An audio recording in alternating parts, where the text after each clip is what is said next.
An engineer designing a bridge will need to know how the proposed structure will behave under load.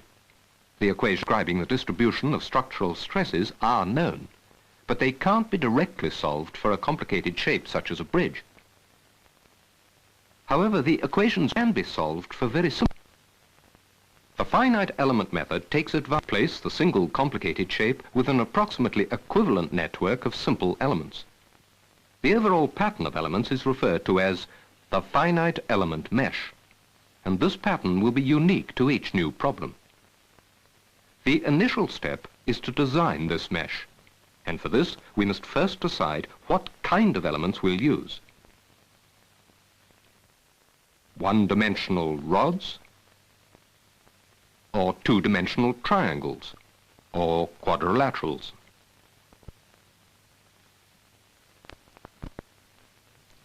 Or three-dimensional blocks, or a combination of different kinds of elements.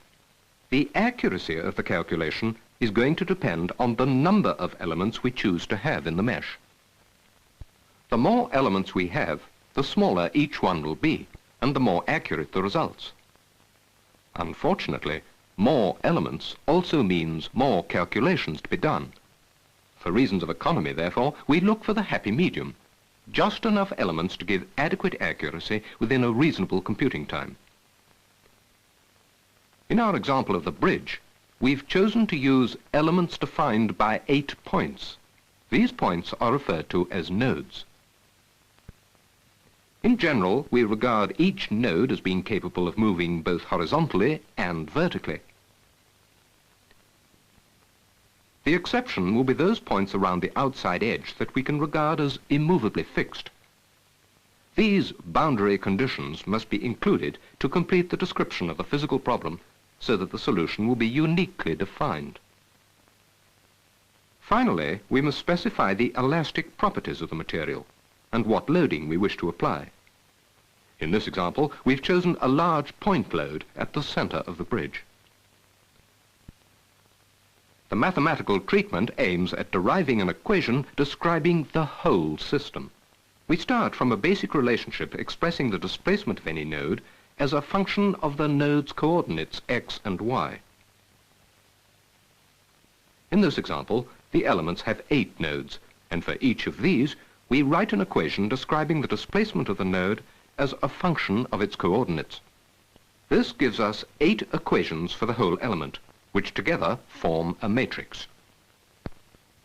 This matrix is now the starting point for a series of steps based on the fundamental laws of mechanics.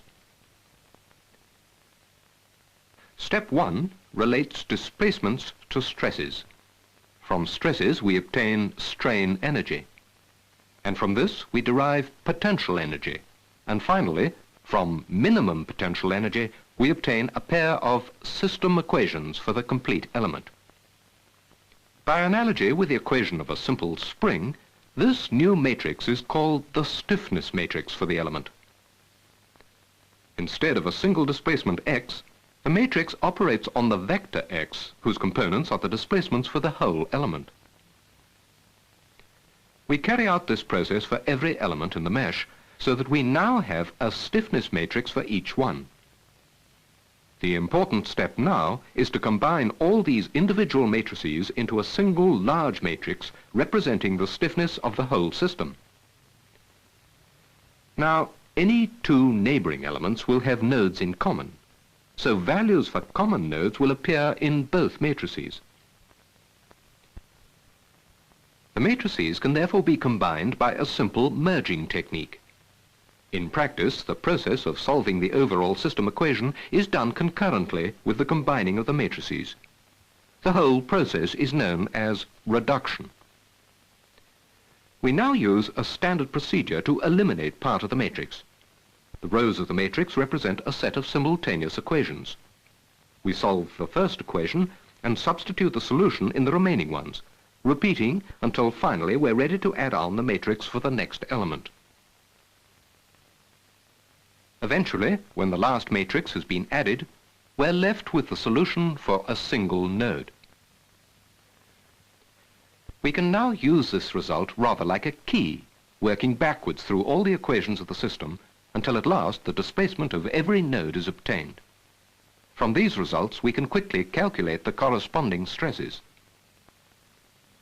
In this example, we're showing the stresses as a contour diagram, with the areas of greatest compression shown in red and greatest tension in dark blue. The process we've been watching requires vast numbers of individual calculations to be done, and for this reason can only be done on the computer. Furthermore, the calculations usually involve such large matrices that a powerful computer with a large core store is needed. A great advantage of the computer, however, is that now we've completed the calculation for a load at one point, it's a very simple matter to repeat the whole thing with the load moved to another point. If we keep repeating the process with a sequence of different points, we can eventually build up a continuous animated sequence showing the behavior of the bridge as the load moves across it. This particular sequence was calculated using the PAFEC Finite Elements computer program developed in the Mechanical Engineering Department at Nottingham University, and was then drawn onto film using the Antics graphic animation program at the Atlas Computer Laboratory. Many other users of the Atlas Laboratory have also been working on applications of the finite element method. The Civil Engineering Department at Southampton University is developing a computer program to study the behavior of fluids in motion. When fully developed, this program could find important practical applications in the design of offshore structures such as North Sea oil rigs. In this example, we're simulating a channel containing a rectangular block obstruction. The finite element mesh is based on triangular elements. We introduce a steady flow of liquid into the channel. The speed of flow, the viscosity of the liquid, and the dimensions of the channel are all specified. The upper diagram shows the path of the fluid, the distribution of free streamlines. The lower diagram shows what are called stationary streamlines. It contains the same information as the upper diagram, except that the uniform velocity of unobstructed steady flow has been subtracted in such a way as to exaggerate and clarify the small variations we wish to study. At this point, we've made a change in the conditions, equivalent to speeding up the flow. The streamlines change until again they form a steady state. Increasing the speed of flow still further, however, and a steady state is no longer possible. Vortices begin to form, and eventually a dynamic equilibrium state is reached.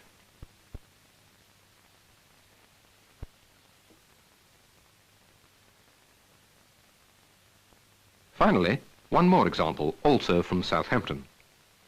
This program is designed to study the dispersion of pollutants deposited in tidal waters.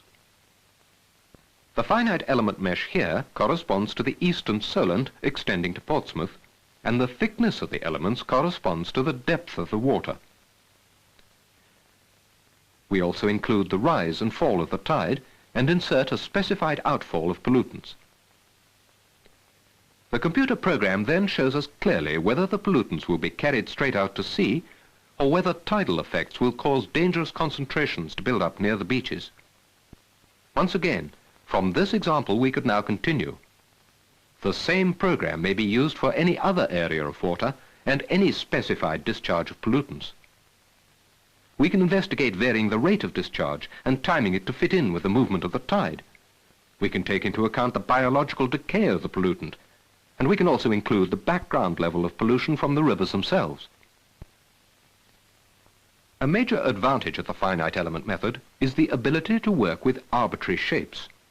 This overcomes many of the limitations of older numerical techniques and gives the method a flexibility comparable to the use of physical models, but without their limitations. For example, different materials can be investigated easily by specifying different material properties as program data, properties that are difficult to vary in physical models. We can simulate life-size structures on the computer, whereas with the use of small-scale models, we're left with the scaling-up problems. Engineering research today is becoming increasingly sophisticated. It's often only by using the largest and fastest computers that we can hope to solve the complicated systems of equations representing a complex physical situation. With modern powerful computers, it's also possible to conduct a comprehensive parameter search using a finite element program for large numbers of different cases in order to optimize the system. The finite element method can be applied to the widest possible variety of engineering problems. Undoubtedly, it can be said to lead the field in modern engineering computing methods.